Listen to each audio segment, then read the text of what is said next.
সূরা ইউসুফ থেকে আয়াত পড়েছি। আল্লাহ তাআলা আল্লাহর পেয়ারা হাবিবকে জানায় দিচ্ছেন, আল্লাহর হাবিবের মাধ্যমে আমরাও সংবাদ পেয়েছি, আমাদেরকেও আল্লাহ শোনার তৌফিক দিয়েছেন নবীজির মাধ্যমে। আল্লাহ তাআলা বলেন, বিসমিল্লাহির রহমানির রহিম, فلما سمعت بمكرهن أرسلت إليهن وأعتدت لهن متكئا وآتت كل واحدة منهن سكينا وقالت اخرج عليهن فلما رأينه أكبرنه وقطعن أيديهن وقلن حاش لله ما هذا بشرا إن هذا إلا ملك كريم।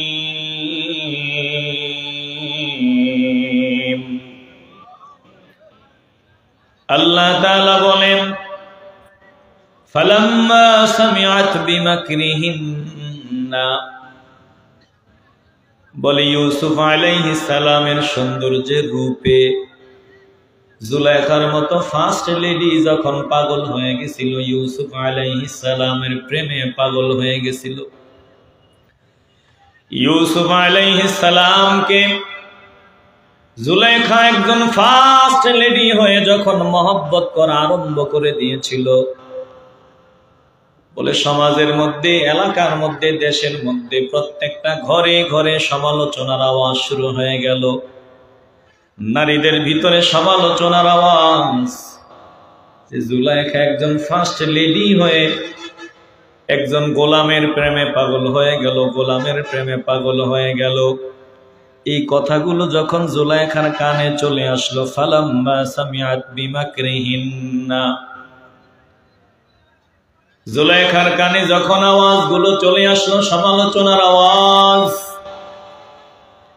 আরসালাত ইলাইহিন্না, জুলাইখা সব নারীদেরকে দাওয়াত করলেন, দাওয়াত করে ডেকে পাঠালেন।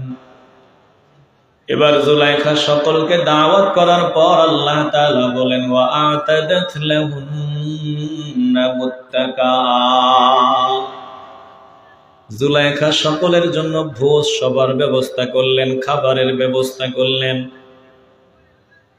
সকলের জন্য খাবারের ব্যবস্থা করার পর ওয়া আতাত কুল্লা ওয়াহিদাতিন মিনহুন্না সিকিনা, সকলের হাতে হাতে জুলাইখা ছুরি দিয়ে দিলেন, সকলের হাতে একটা একটা করে ছুরি দিয়ে দিলেন।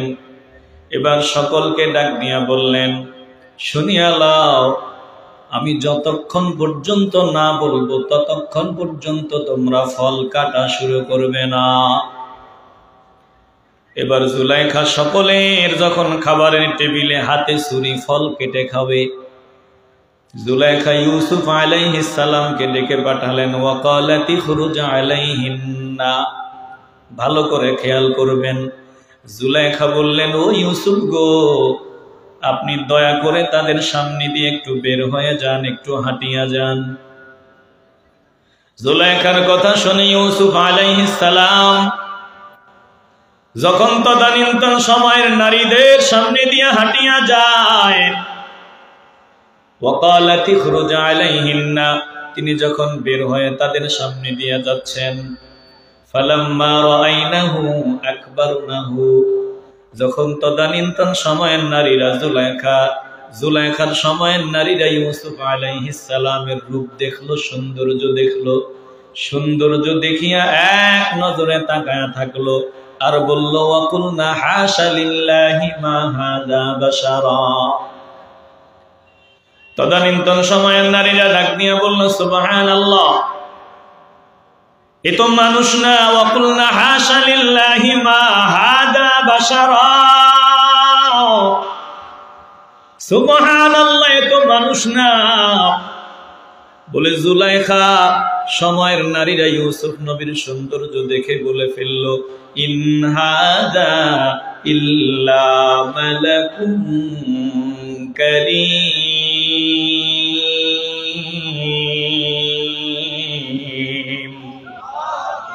একটু মন চাইলে বলেন না আল্লাহু আকবার।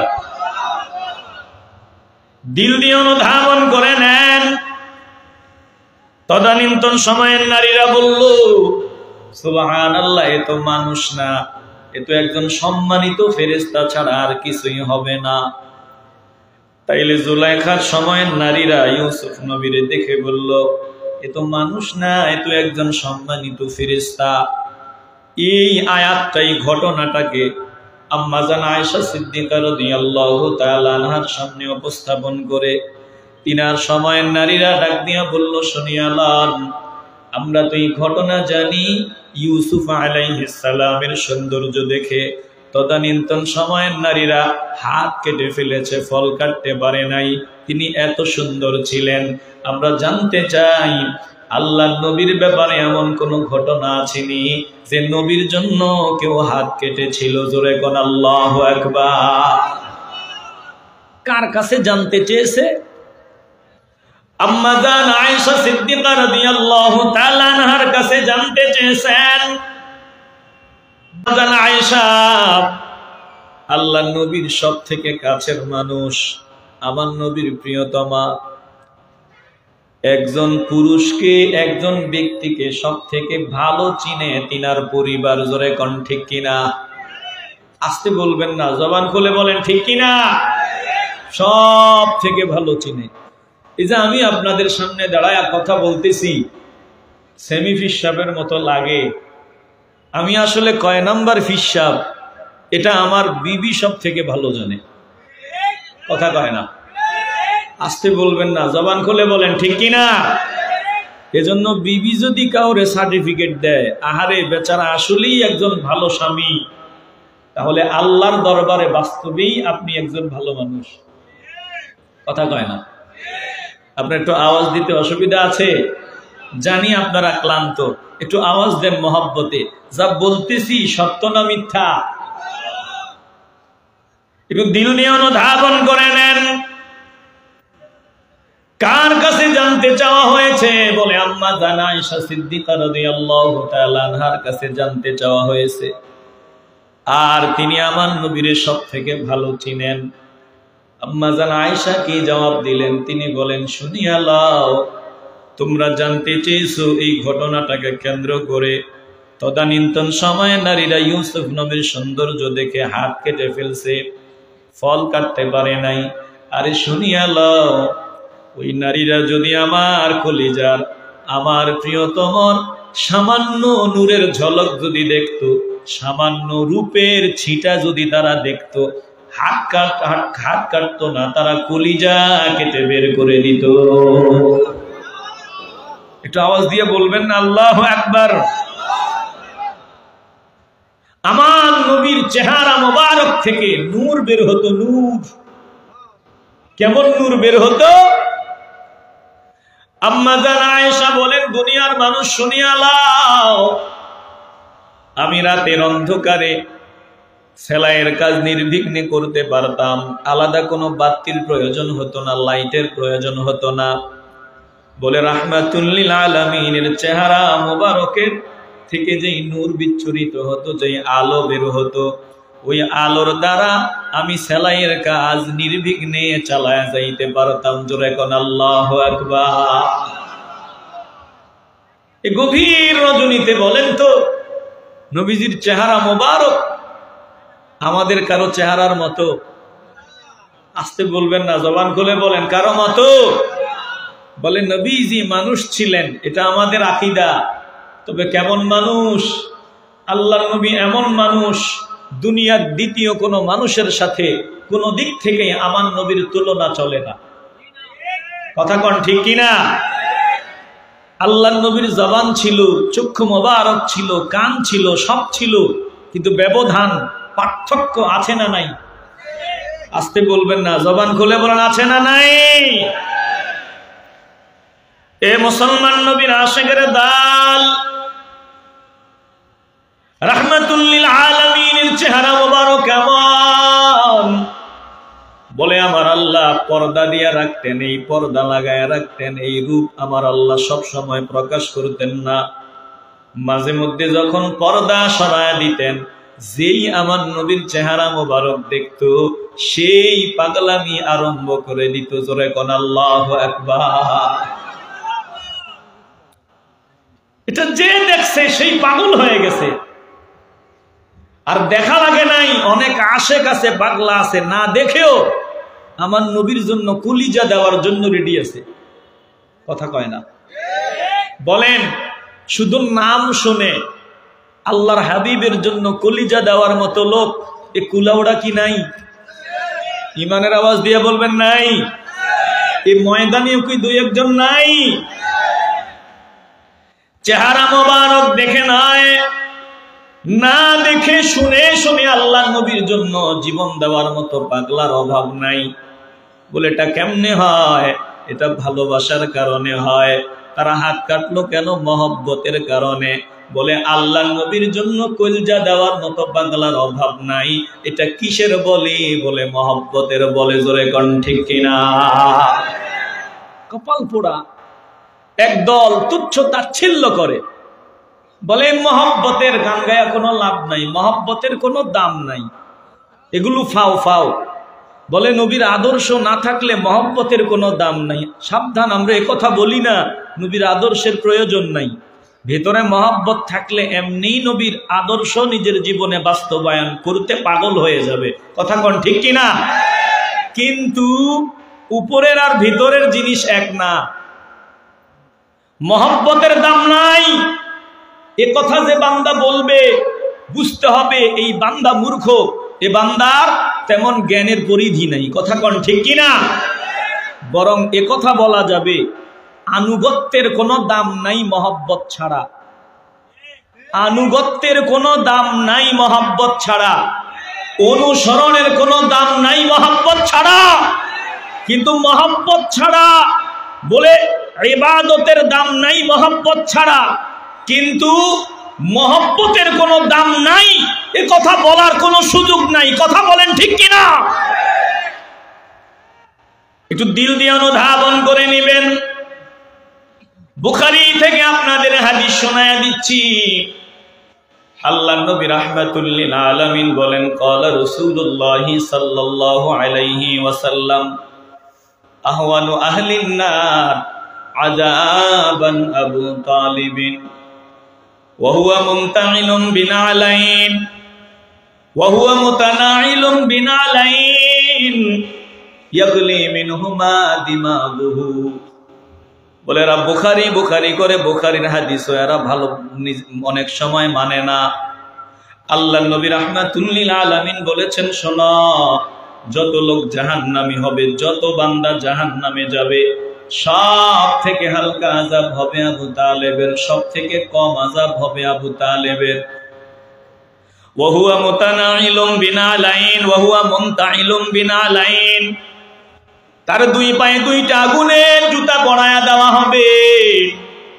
আবু তালেবের দুই পায়ে দুইটা আগুনের জুতা পরায়া দেওয়ার পর ইয়াগলি মিনহুমা দিমাগুহু, আগুনের জুতার তাপে তার মাথার মগজ টকবক টকবক করে ফুটতে থাকবে। এ মুসলমান নবীর আশিকের দল, তাইলে জাহান্নামের সব থেকে হালকা আযাব হলো দুইটা আগুনের জুতা পরায়া দেওয়া হবে আবু তালেবের পায়ে। এখন প্রশ্ন হলো, আবু তালেবের পায়ে আগুনের জুতা পরায়া দেওয়া হবে, সব থেকে কম আযাব তাকে দেওয়া হবে কেন? কেন? ওর জবাবটা কান খুলে শুনে নিন, এটা ওরাও জানে। বলে সব থেকে হালকা আযাব হবে এই জন্য, তিনি আল্লাহর নবীরে মহব্বত করতেন, ভালোবাসতেন, কিন্তু লজ্জার কারণে ইমানের আওয়াজ দেন নাই, ইমান আনেন নাই। জান্নাতি হওয়ার জন্য ইমান আনা লাগবে, ইমানদার হওয়া লাগবে। বলে আবু তালেব ইমান আনেন নাই, এজন্য জাহান্নামে যাবে, কিন্তু জাহান্নামের সব থেকে হালকা আযাব। একটু চিল্লায় বলা যাবে না আল্লাহু আকবার? জাহান্নামের সব থেকে হালকা আযাব কেন? ভালোবেসেছে এজন্য। ঈমান আনলে তো জান্নাতের উঁচু মাকাম পেয়ে যেতেন, ঈমান আনেন নাই, জাহান্নামে জ্বলবেন, কিন্তু সব থেকে হালকা আযাব। এবার এই হাদিস থেকে কি বুঝলেন? মহব্বতের দাম নাই। কথা কয় না, একটু আওয়াজ দিয়ে বলবেন, মহব্বতের দাম নাই। আরে আপনারা যে ময়দানে গড়াগড়ি খাইতেছেন, এই যে আমরা এসে কথা বলতেছি, আমাদের ভিতরে ভেজাল আছে, কিন্তু আপনারা যে ময়দানে গড়াগড়ি করেন, এই বিশ্বাস আছে আপনাদের উসিলা আল্লাহ আমাদেরকেও কবুল করবে। কথা কোন ঠিক কিনা? এটা একটু দিল দিয়ে অনুধাবন করেন। আমার দিলের বিশ্বাস, আল্লাহর দরবারে আর কিছু কবুল হোক না হোক, অন্তত এই ভালোবাসা আল্লাহ ফিরায় দিবেন না। এই মহব্বত আল্লাহ অবশ্যই কবুল করে নিবেন। এই যে কত বান্দা 4 ঘন্টা 5 ঘন্টা 6 ঘন্টা 8 ঘন্টা পর্যন্ত বসে আছেন, আমি নজর দিয়ে দেখি বয়োবৃদ্ধ বান্দা একবার পাটা লম্বা করে দেয়, আবার পাটা জমায় বসে, নিজের হাত দিয়ে নিজের পাটা নিজে চাপ দেয়, বলে আমার আল্লাহর দরবারে কসম দিয়া বলতে পারি আমার কাফারা দেওয়া লাগবে না, ইনশাআল্লাহ এই মহব্বত আল্লাহর দরবারে কবুল হবেই হবে। জোরে কোন ঠিক কিনা? মহব্বত ছাড়া ইবাদতের কোনো দাম নাই। আমি আপনাদেরকে মেসাল হিসাবে বলতে পারি, এটা ইয়াজিদের দিকে নজর দেন। ইয়াজিদের উপরটা হয়তো সুন্দর ছিল, ভিতরে মহব্বত ছিল না। কথা কোন ঠিক কিনা?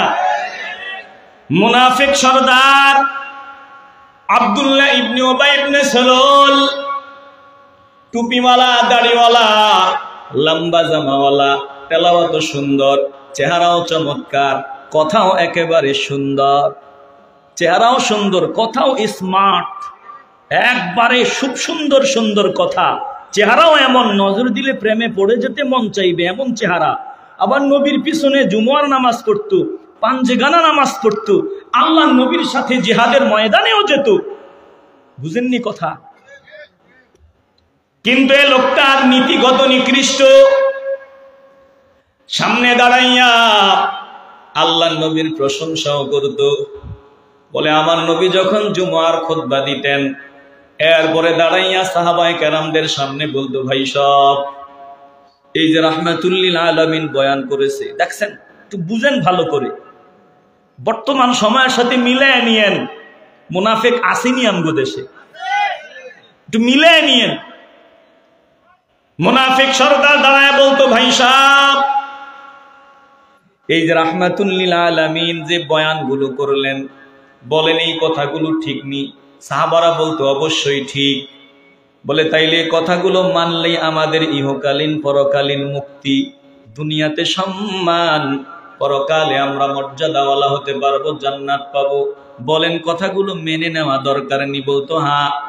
বলে সামনে দাঁড়ায়া প্রশংসা, কিন্তু গোপনে গোপনে বেঈমানদের সাথে হাত মিলাইয়া আমার নবীরে গালি দিত। জোরে কোন নাউজুবিল্লাহ।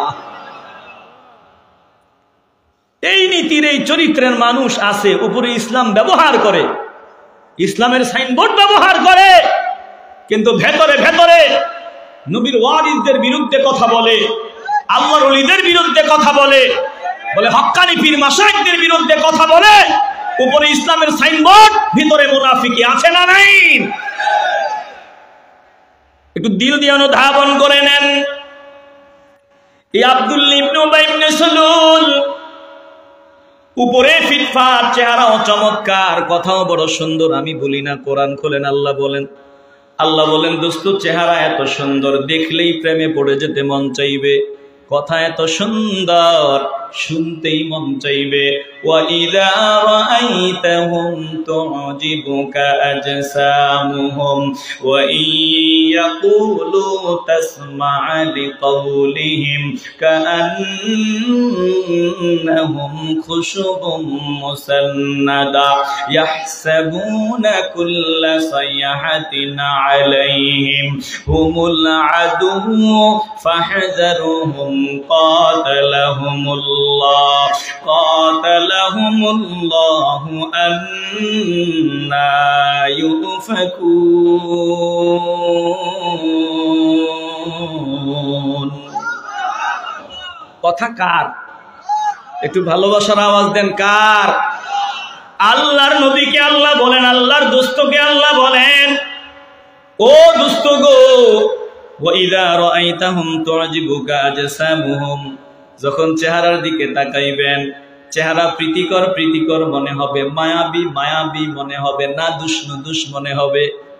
ওয়া ইয়াকুলু তাসমা লিকাউলিহিম, যখন কথা বলবে কথা শুনতেই মন চাইবে, শুনতেই মন চাইবে, দেখতে শুনতে ফিটফাট, মনে হবে ইসলামের বড় খাদেম। বলে না না না, তাদেরকে দিয়ে ইসলামের কোনো খেদমত হয় না, এরা আকামের কান্নাহুম খুশুবুম মুসান্নাদা। এরা কেমন বুঝার জন্য আপনাদেরকে বলি, বলে আপনি কাঠ দিয়া ঘর বানাবেন, কাঠ মিস্ত্রিকে বললেন কতগুলো কাঠ লাগবে, কাঠ মিস্ত্রি চাহিদা দিয়ে দিল, এবার আপনি কাঠ নিয়ে আসলেন, ঘর বানাইলেন, সবগুলো কাঠ কিন্তু ঘরে লাগে নাই, কিছু কাঠ কেটে টুকরো টুকরো করে দেয়ালের সাথে ঝুলায় রাখা হয়েছে। বলে এগুলো নামের কাঠ, এগুলো কাজে লাগে নাই, এইগুলোও কাঠ, যেগুলো ঘরে লেগেছে ওইগুলোও কাঠ। বলে যেগুলো কাজে লেগেছে ওইগুলো দামি, ঘর সুন্দর করার কারণ পেছনে যেগুলো কাজে লেগেছে ওইগুলো দামি, আর যেগুলো কাজে লাগে নাই টুকরা টুকরা করে ফেলে রাখা হয়েছে ওইগুলার কাঠ নাম হলেও ওগুলো জ্বলবে আগুনে। জোরে কোন ঠিক কিনা? এরা দেখতে সুন্দর চমৎকার, এরা কোনো কাজের নাম, দেয়ালে ঝুলায় রাখা কাঠের টুকরার মতো। আল্লাহ বলেন হুমুল আদু, এরা দুশমন। এটা আমি বলি নাই, বলেছেন আমার আল্লাহ। হুমুল আদু, তারা দুশমন, এটাই দুশমন, এরাই দুশমন। ফাহযারুহুম, এই দুশমনদের থেকে সাবধান। আল্লাহর নবীকে আল্লাহ বলছেন দুশমনদের থেকে সাবধান। বলেন আমরা নবীর উম্মত হিসাবে এই দুশমনদের থেকে সাবধান হতে চাই কি চাই না? আস্তে বলবেন না, জবান খুলে বলেন চাই কি চাই না? বিরক্ত লাগতেছে আপনাদের? সামান্য সময় গলার আওয়াজ তো বুঝতেছেন, কথাগুলো প্রয়োজন আছে, কথাগুলো বুঝার প্রয়োজন আছে। বলেন এই কথাগুলো আমরা দিলের ভিতরে ঢুকায় নিতে চাইনি? আস্তে বলবেন না, জবান খুলে বলেন চাইনি। তাইলে কোরআন থেকে আমরা কি বুঝলাম? চেহারা সুন্দর, কথাও চমৎকার, কিন্তু এদের কি দিয়ে ইসলামের খেদমত হয় না, এদের কি দিয়ে ইসলামের ক্ষতি হয়, এরা দুশমন। এরকম লোক নবীর সময়ে ছিল, আল্লাহর হাবিবের সময়ে ছিল। আপনারা কি মনে করেন এখন কি এই রকম লোক নাই? আস্তে বলেন কেন? জবান খুলে বলেন নাই। আছে মানে অভাব নাই। এই মুনাফিকের কথা আল্লাহ বলেছেন, চেহারা সুন্দর, বক্তা হিসাবে বয়ানও সুন্দর, আবার চেহারাও নাদুস নুদুস, কিন্তু আমার নবীর ইজ্জত সম্মান তার ভিতরে ছিল না। বলে সামনে সামনে বাহবাহ দিত, পেছনে পেছনে আমার নবীরে গালি দিত, নবীর বিরুদ্ধে কথা বলতো, নবীর নাম নেওয়ার সময় সম্মান সহকারে আল্লাহর নবীর নাম উচ্চারণ করতো না। কেমন গাদ্দার, উপরে উপরে মুসলমান। একদিন আল্লাহর নবী রাহমাতুল লিল আলামিন একটু পানি মোবারক পান করতেছেন, পানি পান করতেছেন। মুনাফিকের একজন সন্তান আব্দুল্লাহ রাদিয়াল্লাহু তাআলা আনহু, বাবা মুনাফিক কিন্তু সন্তান আমার নবীর পাগল। বাবা মুনাফিক, সন্তান নবীর পাগল। চিল্লায় বলবেন না আল্লাহু আকবার। আব্দুল্লাহ আমার নবীর পাগল। আব্দুল্লাহ সামনে দাঁড়ায় কয়, ইয়া রাসূলুল্লাহ, ইয়া হাবিবাল্লাহ, আপনি সবটুকুন পানি পান করবেন না, মেহেরবানি করে একটু পানি আপনি রাখিয়া দিবেন। আল্লাহর নবী পানি মুবারক পান করতে গিয়ে একটু পানি রেখে দিলেন। এবার নবী বলেন, আব্দুল্লাহ রে, এই পানিটা দিয়ে তুমি কি করবা? বলি, ইয়া রাসূলুল্লাহ, আমার দিলের বিশ্বাস আপনার ঠোঁট মোবারক যেই পানিতে লেগেছে, এই পানি সাধারণ পানি না, এই পানি বড় দামি পানি। বলে তুমি এগুলো দিয়ে করবাটা কি? বলে, ইয়া রাসূলুল্লাহ, আমার বাবা তো মুনাফিক, আপনি ভালো করেই জানেন, আমিও তার ব্যাপারে ভালো করেই জানি। আমার দিলের বিশ্বাস যেই পানিতে আপনার ঠোঁট মোবারক লেগেছে, জিহ্বা মোবারক লেগেছে, ওই পানিটা যদি আমার বাবা মুনাফিকটারে পান করাইতে পারি, আপনার পানি মোবারকের বরকতে তার কলবটা আমার আল্লাহ পরিষ্কার বানায় দিবে। আল্লাহর নবী রাহমাতুল লিল আলামিনের পানি মোবারক আব্দুল্লাহ রাদিয়াল্লাহু তাআলা আনহু নিয়ে আগায়। এবার বাবার সামনে গিয়া হাজির হয় পানির পেয়ালাটা নিয়া। বাবার হাতে পানিটা দিয়া কইরে, বাবা নাও নাও নাও, এই পানিটা বড় দামি পানি, এই পানিটা একটু পান করিয়া নাও। বলে মুনাফিক, পানিটা পান করার জন্য মুখের কাছে নিলেন, সবকিছু সবার কপালে জুটে না, সব সবার কপালে জুটে না। বলে মুনাফিক পান করার আগে হঠাৎ ডাক দিয়া বলে, আব্দুল্লাহ, এই পানিটা পান করার জন্য বললা, জানতে চাই এই পানিটা কিসের পানি, একটু বলে দাও। এবার আব্দুল্লাহ ডাক দিয়া বলে, বাবারে, পানিটা বড় দামি পানি, পান কর। বলে, বল পানিটা কিসের পানি? বলে, এই পানি সাধারণ পানি না, এই পানিতে আমার নবীর ঠোঁট মোবারক লেগেছে, এমন দামি পানি পান করো। যেই মাত্র মুনাফিক, টুপিওয়ালা, দাড়িওয়ালা, চেহারা সুন্দর, কথাও চমৎকার, বয়ানও সুন্দর, বলে যেই মাত্র শুনলো এই পানিতে আমার নবীর ঠোঁট মোবারক লেগেছে, বড় দামি পানি, বলে পানির পেয়ালাটা দূরে নিক্ষেপ করে ফালায়া দিয়া বলে, যা যা যা, এই পানির দাম তোর কাছে আছে, আমার কাছে নাই, আমি পানিটা ফালায় দিলাম, যদি তুই পারো তোর মা যে প্রস্রাব করে, তোর মায়ের একটু প্রস্রাব নিয়ে আয়, আমার কাছে এই পানির চাইতে তোর মায়ের প্রস্রাব অনেক দামি। একটু আওয়াজ দিয়ে বলা যাবে না নাউজুবিল্লাহ? চিল্লায়া বলেন নাউজুবিল্লাহ। কত বড় বেয়াদব, কত বড় বেয়াদব! এরা কারা ভালো করে চিনে নিতে হবে। এই যে আমি তার কথা বললাম, যেই মাত্র পানিটা ফলায়া দেয় আর এমন কথা, এমন মন্তব্য করে যে তোর মায়ের প্রস্রাব অনেক ভালো, এই পানির চাইতে নিয়ে আয়, ওটা পান করবো। বলে আব্দুল্লাহর মেজাজ গরম হয়ে গেল। বলেন, নবীর সামনে নবীর ব্যাপারে বাজে মন্তব্য করবে একজন আশেক নবী প্রেমিক কি জীবন থাকতে মানিয়ে নিতে পারে? আসতে বলবেন না, জোরে বলেন পারে? আব্দুল্লাহ রাদিয়াল্লাহু তাআলা আনহু তরবারিটা বাহির করলেন, মন চায় গর্দান বরাবর চালায় দিবেন, কিন্তু না না না, আল্লাহ নবী রাহমাতুল লিল আলামিনের সামনে গিয়া বললেন, ইয়া রাসূলুল্লাহ, আপনি যদি অনুমতি দেন, আপনি একটাবার শুধু অনুমতি দিবেন, আমি আর পারতেছি না, আপনি অনুমতি দিতে দেরি হবে, আমার বাবার গর্দান আলাদা হতে দেরি হবে না, অনুমতি নেওয়ার জন্য আসলাম। আল্লাহ নবী তখন অনুমতি প্রদান করেন নাই। এ মুসলমান নবীর আশিকের দল, এই কথাগুলো কেন বললাম? উপরে ইসলাম আছে, ভিতরে মহব্বত নাই, এই ইসলামের কোনো দাম নাই। বলে মহব্বত নিয়া যদি আল্লাহকে ডাকা যায়, ডাকতে দেরি হবে, কবুল হতে দেরি হবে না। জোরে কোন ঠিক কিনা? এই যে আমি আপনাদেরকে তার কথা শুনাইলাম, কি বলেন? ওই মুনাফিকের প্রেতাত্মা কি বর্তমানে বাড়ছে না কমছে? কথা কয় না, বাড়ছে না কমছে? এজন্য সাবধান, ইমানের উপর অটল থাকতে হবে, ইমান নিয়ে বেঁচে থাকতে হবে। মহব্বতের অনেক দাম। বলে মহব্বত অন্তরে নিয়া আল্লাহ নবীর আদর্শ অনুসরণ করতে দেরি হবে, মাওলার দরবারে কবুল হতে দেরি হবে না। যে আমি আপনাদের বুখারী থেকে হাদিস শোনায়া দিলাম, আরো দুই একটা হাদিস শুনে আলোচনা শেষ করব, দিল নরম করে দেন। বুখারী মুসলিমের মধ্যে হাদিস এসেছে, আনাস রাদিয়াল্লাহু তাআলা আনহু থেকে বর্ণিত। তিনি বলেন, এক লোক আল্লাহ নবীর সামনে এসে বলল, ইয়া রাসূলুল্লাহি মাতাস সাআ, নবী গো, কিয়ামত কখন হবে? আমি একটু জানতে চাই কিয়ামত কখন হবে।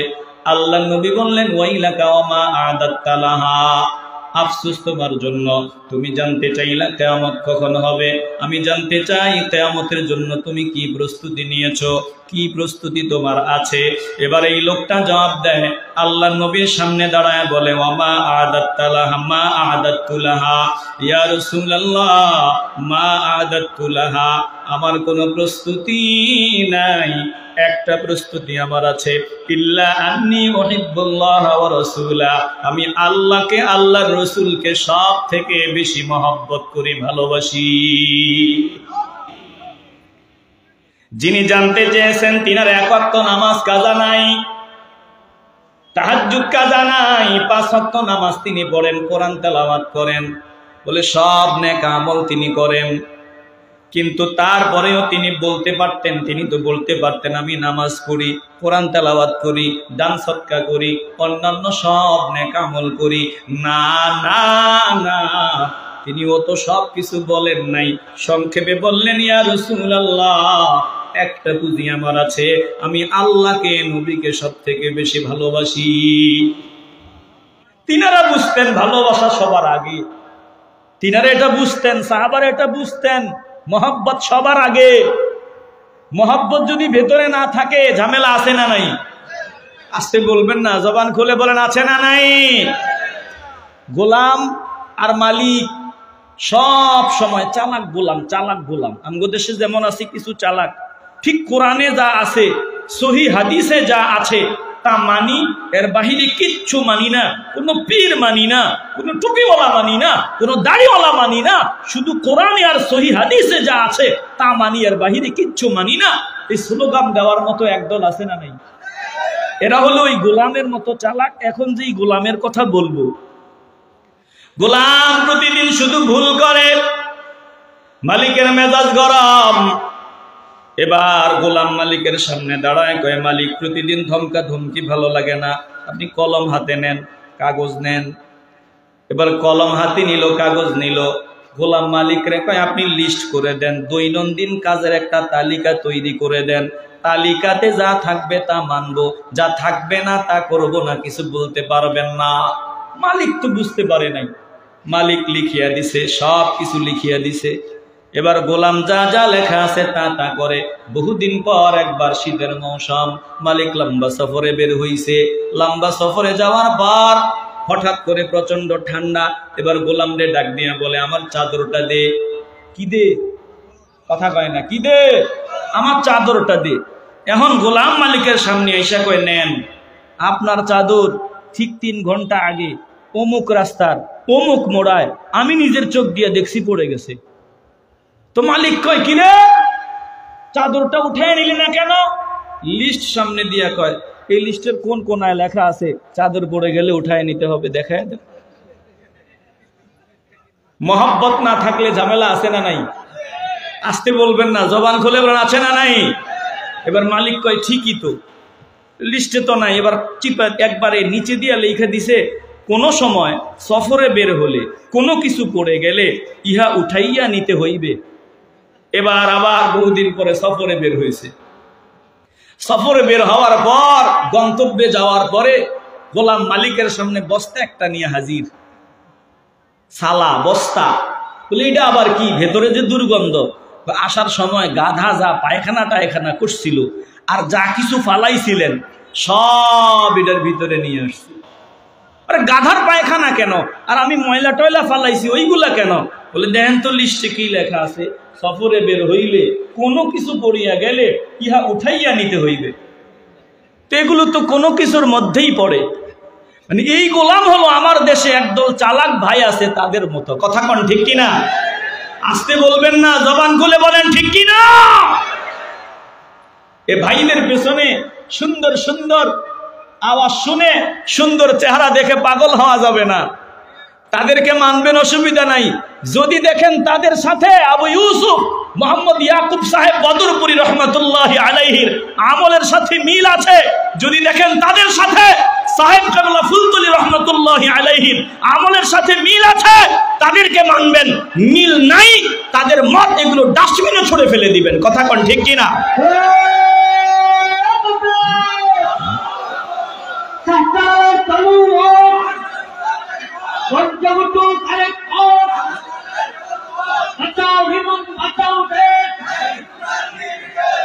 ভাইরা, বাবারা, বন্ধুরা, আলোচনা লম্বা করব না, শেষ করে দিব।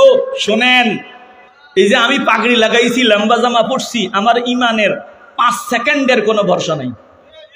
কথা কয় না? জীবিত মানুষের ইমানের কোনো গ্যারান্টি নাই, কিন্তু শাহজালাল আমরি রহমতুল্লাহি আলাইহির ইমানের গ্যারান্টি আছে না নাই? আসতে বললেন কেন? মহব্বতের আওয়াজ দিয়া বলেন আছে না নাই? বলে আল্লাহর প্রিয় বান্দা যিনারা চলে গেছেন তিনাদের ইমান নষ্ট হওয়ার আর কোনো সম্ভাবনা। জীবিত মানুষের ইমানের কোনো গ্যারান্টি নাই। এজন্য পরিষ্কার কথা, আমরা আল্লামা সাহেব কেবলা ফুলতুলি রহমতুল্লাহি আলাইহির, শামসুল উলামা আল্লামা সাহেব কেবলা ফুলতুলি রহমতুল্লাহি আলাইহির সাথে যদি তিনাদের আওলাদদের আমল মিলে আমরা তিনাদেরকে মানি। আমরা ওরা বলে আমরা অন্ধ অনুসারী, না না, আমরা ওই রকমও না, একেবারে ওই রকমও না। আমরা আল্লাহর ওলিদের আমলের সাথে মিললে মানি, নইলে যে কেউ আমরা মানি না। কথা কোন ঠিক কিনা? তিনারা যদি নিজেদের মত আমাদের উপর চালায়া দেয় আমরা মানি না। যদি আল্লাহর ওলিদের আমল, আল্লাহর ওলিদের কথা বলে, তাইলে আমাদের মানতে কোনো অসুবিধা আছে? আস্তে বলবেন না, জোরে বলেন, কোনো সমস্যা আছে? প্রিয় ভাইয়েরা, এজন্য এই যে একটা কথা চলে আসছে বলা লাগে, আমগরে কয় আমরা অন্ধ অনুসারী, অন্ধ অনুসারী। আমার সাথে এক ভাইয়ের সাক্ষাৎ হলো, একটা লাইব্রেরিতে গেলাম, একটা কিতাব আমি নিতেছি, কিতাব। তো কিতাবটা নেওয়ার পরে এটা ওদের লেখা, ওদের লেখা কিতাব। এখন এক ভাই কলেজে পড়ে, ভার্সিটিতে পড়ে, ভাইজান বলল যে এটা ভালো একটা বই, সহি আকিদার লোকের বই সহি আকিদার লোকের। এরপরে হাদিস একটা আসলো, বললে যে দেখছেন সহি হাদিস। জিজ্ঞাসা করলাম, ভাইজান এটা যে সহি হাদিস, এই সহি হওয়ার জন্য কি কি দরকার আপনার কি জানা আছে? কয় মাথা চুলকে আর কয় না, ওইটা তো জানা নাই। তো আপনি যে বলে দিলেন সহি হাদিস, তার মানে আপনার শায়খ যখন বলে দিছে সহি, আপনিও বলতেছেন সহি। আপনার শায়খ যখন বলতেছে জয়ীফ, আপনিও বলতেছেন জয়ীফ। শায়খ যখন বলতেছে জাল, আপনিও বলতেছেন জাল। অতএব আপনি আমাদের থেকে বড় অন্ধ অনুসারী। কথা কোন ঠিক কিনা? প্রিয় ভাইরা, একটু দিল দিয়ে অনুধাবন করবেন। আমরা মহব্বত অন্তরে নিয়ে আল্লাহর প্রিয় বান্দা যারা চলে গেছেন, তাদের পথের পথিক হয়ে জমিন থেকে বিদায় নিতে চাইনি। আসতে বলবেন না, জোরে বলেন চাইনি। আল্লাহ আমাদের সকলকে কবুল করুন, জোরে বলেন আমিন। আস্তাগফিরুল্লাহ।